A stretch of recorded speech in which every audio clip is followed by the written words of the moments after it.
Rapport. Now, if the world was in rapport, there'd be no more war. Kind of rhymes. Literally, if everyone was in rapport with everyone else, there'd be no arguments, there'd be no real falling out, and there'd be no war, because all disagreements are based on a lack of rapport and a mismatch. So what I mean by mismatch is, and this can be very common in relationships, where an argument develops because one person's in one room and then another person's in another room and just shouting things, just asking questions to begin with, and then it just develops into some kind of an argument, because there's often quite a mismatch going on. So the idea of rapport comes from originally hypnosis, and they would have what's known as hypnotic rapport, and hypnotic rapport was talked about in hypnosis trainings up until about the sort of 70s or 80s, and no one was really taught how to do it. They said, yes, if you have hypnotic rapport, then you will be able to have a big influence on your client, and that is what you're aiming for. But they never told them how to do it, really. So in hypnotic rapport, they will say that the client will experience the hypnotist's voice inside their head almost as though it is their own voice. Doesn't mean that the hypnotist will suddenly sound like a woman, but it'll be kind of accepted in the mind and will be very similar to perhaps other dialogues that we can have in our mind. Sometimes we run conversations through our head that we've had, or we can even construct conversations that we'd like to have. So we have that ability to do that and have voices in our head. It's best to have your own voice most of the time, I'd say. But in hypnotic rapport, you will find that the client will at times say things like, wow, how did you know to say that? Or that was just the right thing that I needed to hear at this time. And so for them it can seem almost slightly magical that you've got that almost intuition. And it's bordering on aspects of intuition. I won't go into intuition in this training, but one of the ways of enabling intuition is through building rapport. That will enable intuition to take place. Actually, it becomes a foundation for intuition. So, as an example, I had a client come to see me who had hypnosis in Norwich from another hypnotist, and this hypnotist put a set of headphones on their head, and they said that was to cut out extraneous noise and distractions.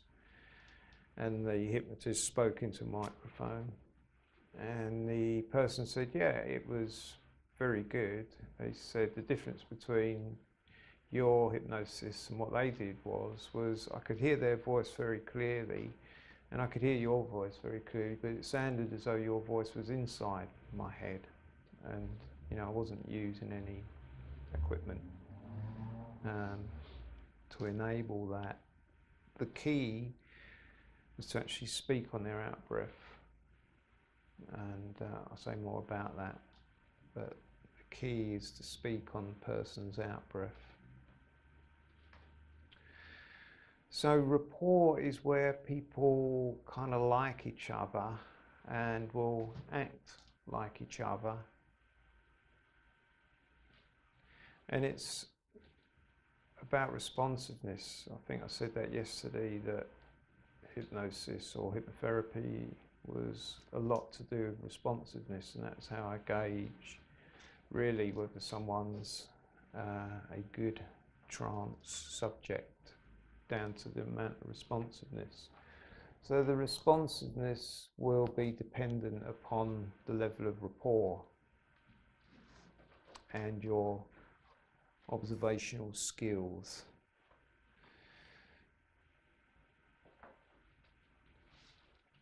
Rapport occurs naturally when people are getting on with each other. They will often do things at the same time or sit in very similar positions even. So you might notice, yeah, look around, check. You can do it in peripheral vision. Classic examples would be where you see two people sitting on a sofa, one at each end, and they look like bookends. You know, they might both have their arm up like that and be facing each other, and the other person's got their arm up on the sofa as well, and they just, yeah, have that look of similarity, like bookends. Or two men maybe leaning against the bar is a classic one, where they both be leaning against the bar, and one takes a sip and the other person then takes a sip. So it means they're in rapport. So it becomes like a responsiveness, almost like a dance between people. And there are ways of enabling that, because we all know how to do it. We've all learned how to do rapport because it's what we do when we like someone anyway. So when we like someone, we'll do rapport. Otherwise, we wouldn't like them.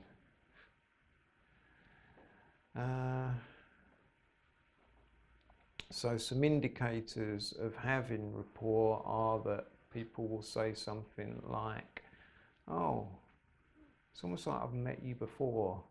It's almost like I've known you from somewhere else. Where have I met you? Where do you go?"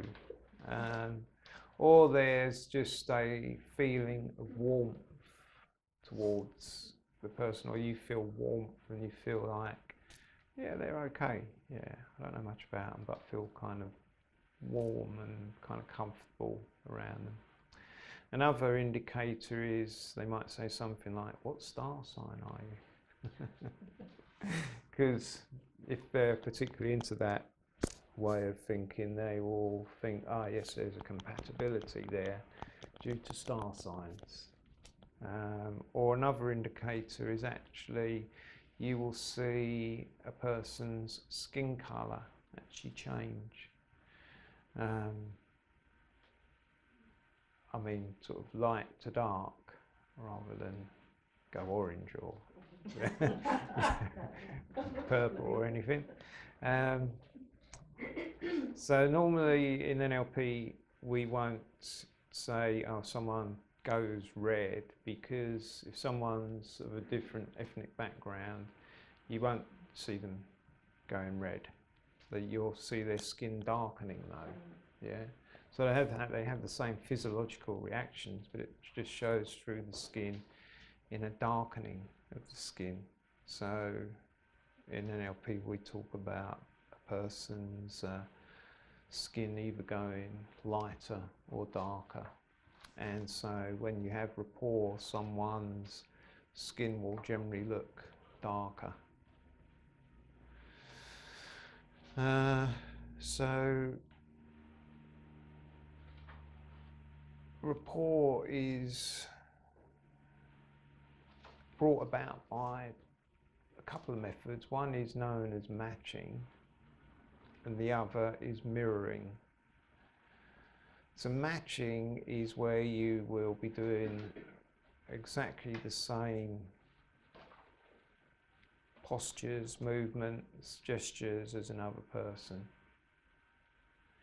And mirroring is when you will observe the other person, and it's almost like looking in a mirror. So Vanessa, could you raise your right hand? Yeah, so if you raise your right hand and then I raise my right hand and I have my hand across here like that, then I'm matching.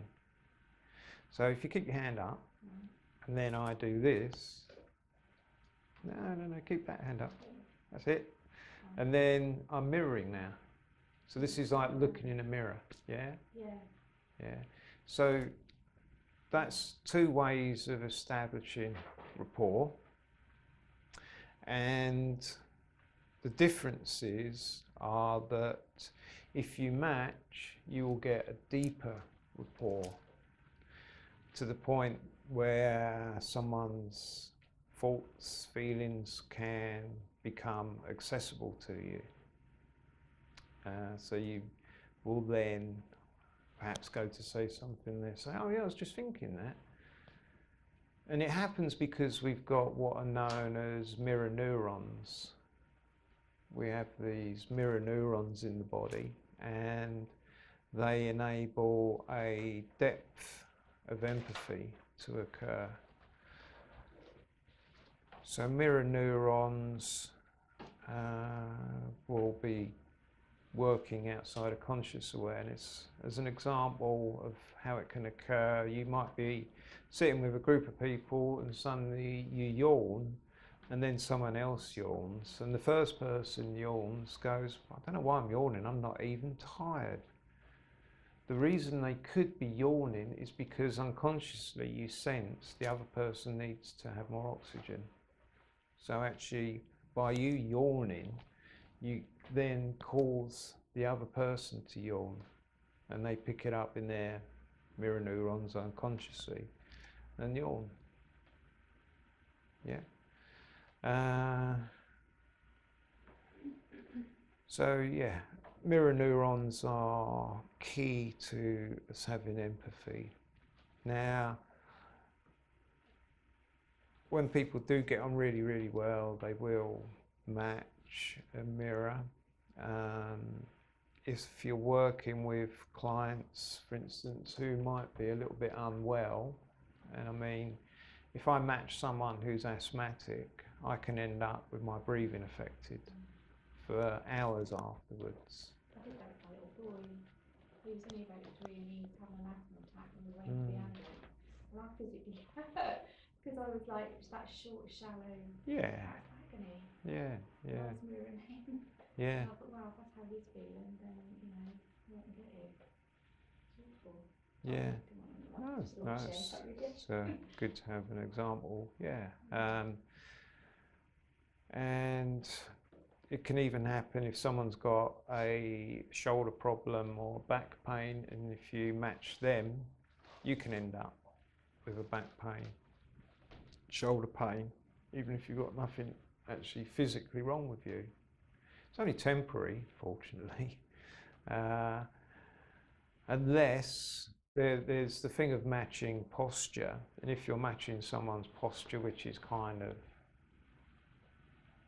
odd, maybe in the angles in the spine, and you do that for a period of time, you might end up feeling very uncomfortable and could eventually cause some muscular problems.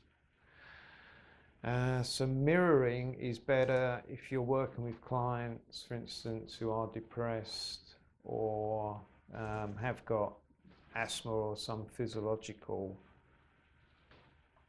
thing going on, because you actually almost send the energy back to them. By mirroring, you almost send the energy back. With matching, you kind of absorb it. With mirroring, you're mirroring it back to them. So, for example, if somebody had asthma and you're mirroring, how would you do that? What would you be doing? Well, I'll come to it in a little bit, but there's loads of things. I'll be matching their physiology, speech patterns, blinking rate, all sorts of things. But generally, one of the biggest things to match is breathing, you see. So one of the ways around it is known as crossover mirroring, whereby you will match someone's breathing rate by, say, lifting your finger at the rate they breathe at. So Milton Erickson would do this when he was in his later life and confined to a wheelchair, and he didn't have the same range of movement in his body as he used to, so he would match certain movements with other parts of his body, like his finger. Yeah. So yeah, rapport is all about underpinning communication and is the foundation of communication. And it is said that communication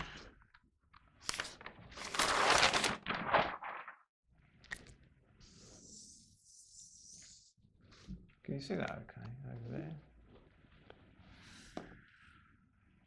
Communication is 7% our words, 38% tone of voice,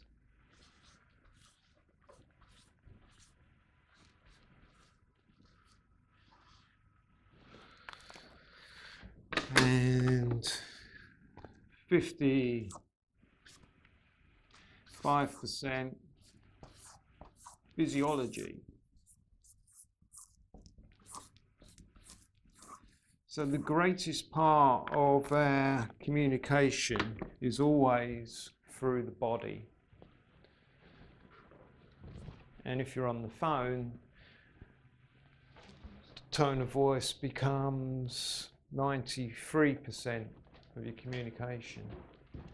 So in some call centres, they're taught to smile as they speak or answer the phone, because it will affect how their voice sounds. Things like that.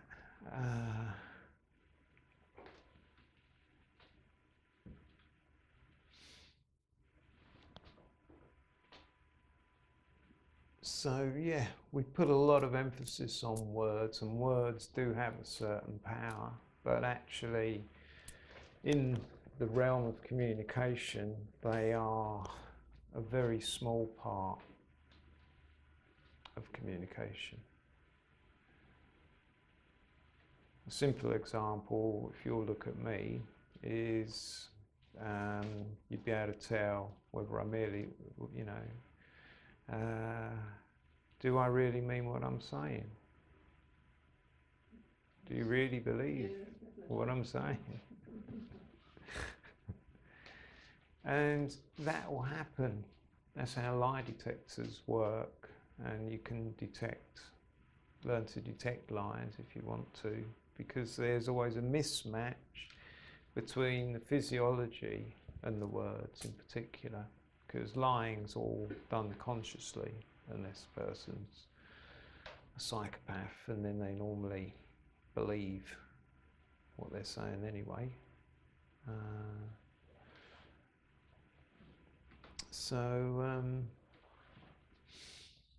Yeah, these are things that you can match as well. So we start with physiology, things that you can match and mirror.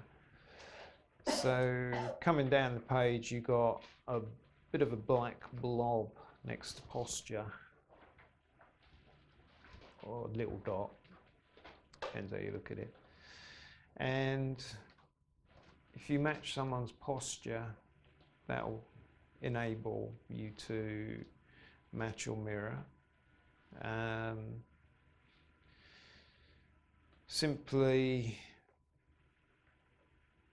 one of the reasons I sit when I'm training is because you're all sitting. But I make sure I'm sitting at a kind of slightly higher level, because it keeps the energy up in the room. If I actually sat at the same level as you, the energy would drop. If I had another chair to hand, I could just show you, but it does make a difference. So if I walk into a room and there's no chair and the person is sitting that I want to gain rapport with, if there's a desk, I will lean against the desk so I'm as close to sitting as possible. Gestures are okay to match, but I would match them in a smaller way, because if someone goes like this and then you do that, they might think, are they taking a mick or something? So all I would do is this. If they do that big movement, I'll do something like that. So I do something similar but smaller. Facial expressions, certainly, yeah, if someone's smiling, pretty good, smile back. In certain circumstances, you might not want to cry with them. You might, but depends on sort of situation you're in. But blinking is incredibly powerful to match, or certainly, you know, you'd be mirroring that as well. Unless they're just blinking with one eye. or they've only got one eye. Yeah. Well, having worked on the Trisha show, I did encounter all sorts of characters. Blinking is incredibly powerful because it's so out of awareness. You know, most people aren't aware of when they actually blink themselves. So if you blink at the same rate as them, you'll have a much better rapport. Breathing is very powerful as well. Breathing at the same rate as someone. As an example, now you have to work out your own ethics on this, but I had a lady a few years ago on a course, and she did the NLP practitioner course, and she said, "Oh, my husband's been snoring for 25 years. Can I do anything about that?" She said, "You know, I always have to get up in the night, go in another room and sleep." And I said, "Well, what you could do is when you're in bed, breathe at the same rate as him. And then after about 20 minutes, just talk to him in a whisper and say, on each out breath, your hearing will improve and you'll become more external with your hearing. And you'll find that certain sounds that you was never aware of before will become much more noticeable." And anyway, I gave her a whole load of things like that to say, and when she came back the next month, she said, "Oh, it's amazing, my husband no longer snores." And I never told him that I'd done this. And she said the funny thing was, after about 3 days, he came in from work and he said, "You know, it's really weird. When I'm driving to work," he said, I've really begun to be aware of sounds around me, and I never used to notice sounds so much." So, yeah, the reason some people don't wake up when they snore is because they don't hear their own snoring. Like, if I was to snore, I'd wake up immediately. As soon as I hear that, as soon as that noise starts, I'm like, "What is that?" And then I just move. So was he asleep when you were saying that? Yeah. Perfect.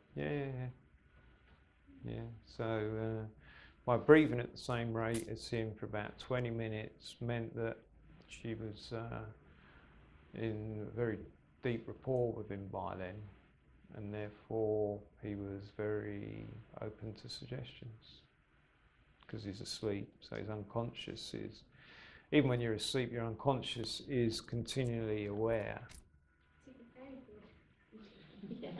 Well, that's why I said you have to make your own mind about the ethics of this. Yeah.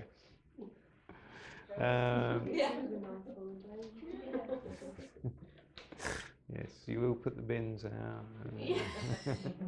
You'll tidy up. You'll squeeze the toothpaste at the other end. Yeah, yeah. It's all available. Many options are there. So yeah, breathing is very powerful. If you breathe at the same rate as someone, as I said, the only difficulty might be if they've got some problem with their breathing, or they've got some sort of deep-rooted psychological problem, or some physical stuff can even be picked up on. So if somebody was having a panic attack and they were obviously really shallow breathing, if you did that with them for, I don't know, a couple of minutes, and then you started to breathe slower, would they naturally pick up on that and start to breathe slower themselves? Potentially, yeah. Depends how panicked they were, I think. Yeah, and how much they was aware of you, because a lot of people, when they're panicking, just focusing on internal, go very internal, so they're not even that aware of what's going on around them. It's variable, because people are variable, so it could well work. In that case, to say, copy my breathing, so when I'm breathing, then you do the same, and then they'll give them something to focus on as well? You could do that, and if they're able to do that, some people will, when they're actually having a panic attack, experience it as a loss of control. So sometimes they might find following instructions difficult. So it might work. So say like you having a panic attack, could I then start copying your breathing and I have a panic attack too? If you want, yeah. No, I just wondered if that could work, Have a go. Yeah, whether that would, sort of work the other way around as well. Yeah. So like, That's why if you sorry, I didn't hear the last bit. I was just going to say that if you're in a crowd with one person faint, then like the soldiers, one will faint and then someone else will faint and then someone, they all kind of like mirror each other. Yeah. Well, I'd say match. Yeah. That's what happens. It's like, I don't know why this has come to mind, sitting in a sauna, right? It could be a group of people sitting in a sauna all together, and then one person goes, oh, it's really hot, I've got to get out, and they go, and then loads of people leave. Mass hysteria. Yeah, that's it. Mass hysteria is rapport, and that's what happens with riots as well. There's those people walking at the same pace, maybe chanting something at the same pace, and they're all in rapport, and then something erupts, and suddenly they're like, "Way," just get into it, and it's often very out of character for them.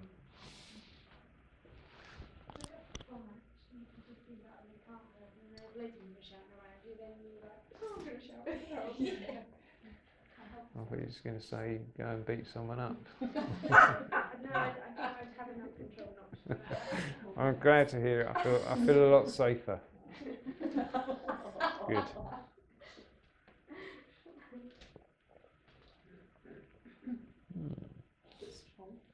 No, it's just very lemony, if there is such a word.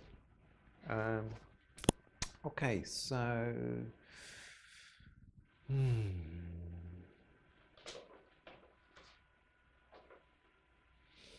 how many for side? 2, 4, 6, 8. Perfect. So you're going to get into groups of 2. Now you can stay in here if you want, or you can make use of the building and get into groups 2. Work with someone like I'd split you two up for now. Yeah. Yeah. Usually Well, we're it's not allowed to just sit by each other. I was working up to that. No, just because you have already got the rapport there. I so. don't like her. I don't like you either. But the rapport's there, so that keeps it going.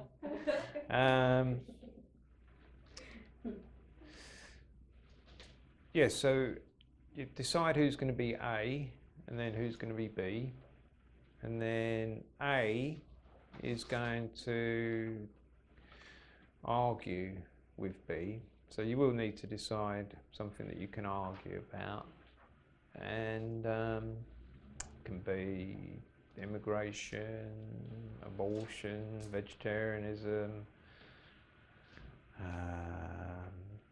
sexism, I don't mind, anything, racism, anything that you can construct an argument about.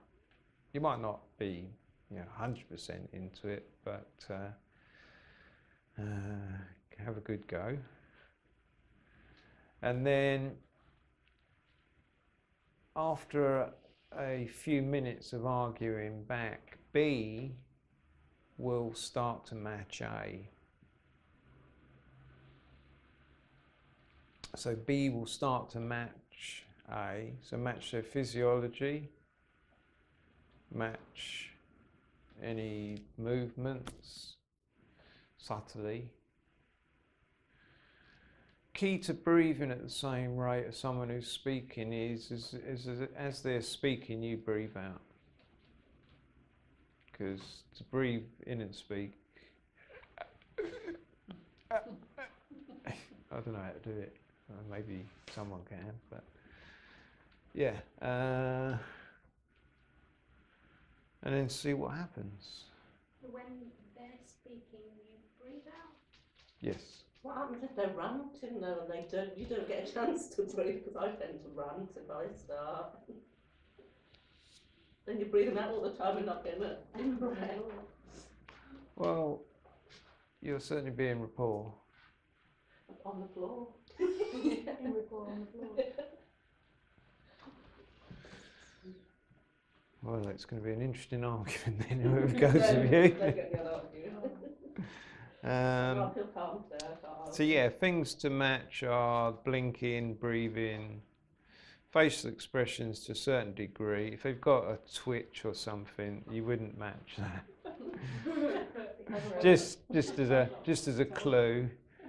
But I do have a friend, and he's got this kind of thing that he does, and I end up instantly doing it, and yeah. He never seems to notice. I don't think he even knows he's got this, but there you go. Would it be fair to say that if you do that, you're more an intuitive person? So if you match people a lot more, or what would that mean? Because I do match people, like if people have got different accents, I pick them up straight away. So I'll just start copying whatever how they speak. So why would I do that?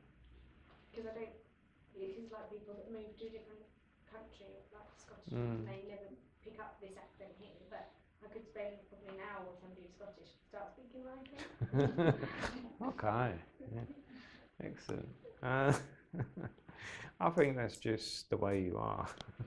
I don't know that it's related much to things like sensor or intuitor. I certainly can't think of a correlation. Well, I would say that, and it's probably just that you're used to gaining rapport, and I think the more you are used to gaining rapport, the more you'll do the aspects of rapport. And so, the only difference I would say is some people are more external, some people are more internal in their processing. What I mean by that is some people need feedback from others.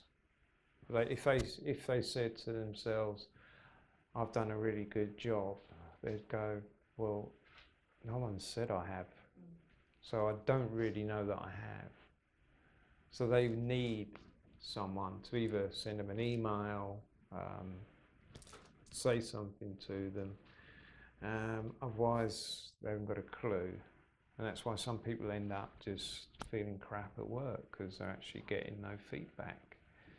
Would they be an external or an internal? They'd be more external processing, yeah. The way you find out is you just say, to just answer this question, if I was to ask you, how do you know you've had a good day at work? How do you know you've had a good day at work? What would you say? I would say, I would probably be somebody who would need to be told.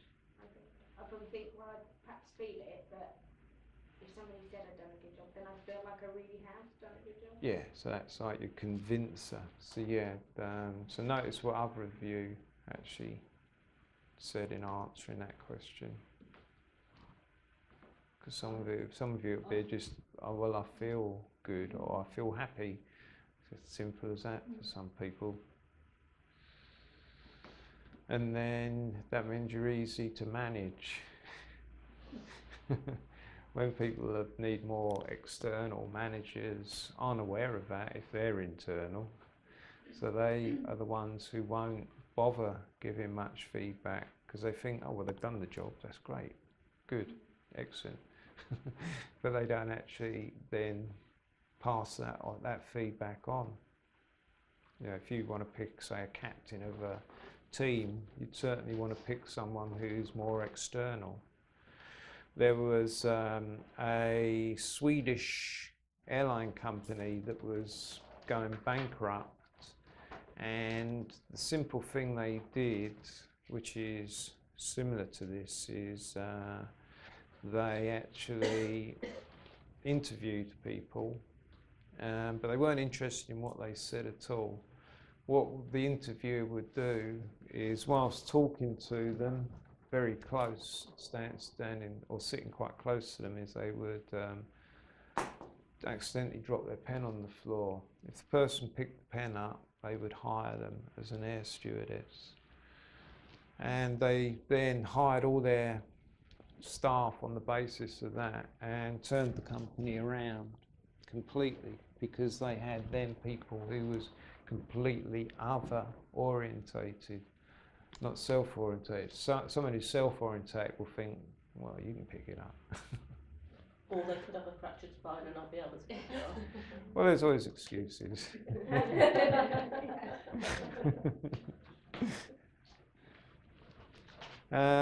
Yeah, so any other questions about the exercise? How long do you have to do it for? Good question. I would say maximum 5 minutes each. Can you have an So example? Like maybe you do it with somebody first, because I'm not sure that I will be able to do it. Well, it will give the game away if I do it, you see. Oh, okay. But if I match you now,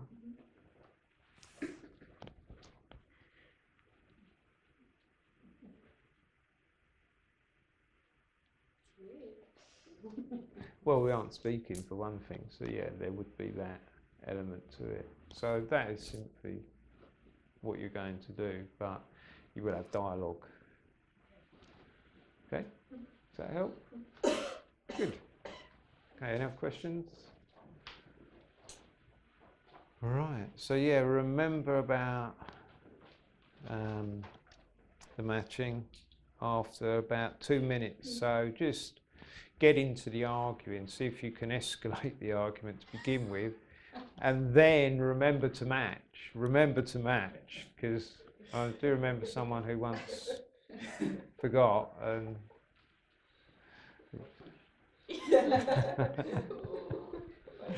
well, the other person did end up quite steamy, put it that way. And in the end just went, you're meant to be fucking matching me. Do you remember that occasion? That was an interesting beginning, wasn't it? Yeah. I think it kind of worked quite well in the end, didn't it? Yeah. It was sort of surprise, really. Okay, so go for it. See you back here at least latest 11.